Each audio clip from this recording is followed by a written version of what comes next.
Sa pangalawang araw nga po nila Edu na pag-stay doon sa Palawan ay may agad na napansin si Edu at may pinagsisilusan nga daw po ito siya.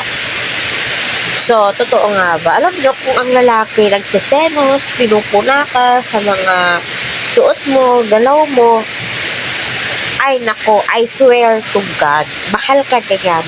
Mahal ka niya at pinoprotektahan ka po niya sa mga tao. Mapanghusga, di ba?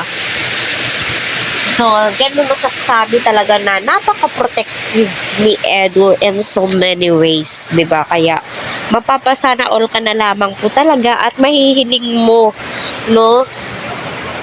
Kagaya ko, sinabi ko na, naway ipagkaloob po, no, at naway maging sila po talaga kasi napakasarap kaya sa feelings yung mga sinusuportahan mo ay nagkakatuluyan katulad ng Rochelle, di ba? Napakasaya ng mga fans po nila kasi yung Kalingap serye lang po dati ay tignan nyo, no, doon nabuo ang pagtitinginan nilang dalawa. Gayon din po naway ang EDC. Ayan, hello po sa ating lahat. I hope na pinanood nyo po yung day 1 nila Kalingap Eds. Ano, kita naman po natin lahat na enjoy po sila.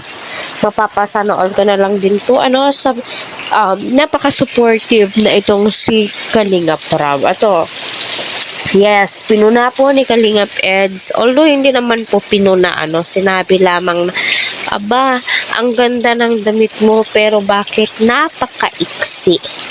Ano, so alam naman po natin si Beyonce, kikay na kikay. So, ganyan po talaga siya manamit at hindi na po natin kailangan pang diktahan, sabihan kung ano yung mga dapat niyang suotin kasi nababagay naman po sa kanya lahat yung mga isinusuot niya, di ba? Kaya maging supportive na lamang po tayo. Ayun, may pinagsisilosan nga daw po itong si Edu. Kung nagsiselos ang lalaki, for sure, ako niyan, mahal na mahal niya po ang babae, di ba?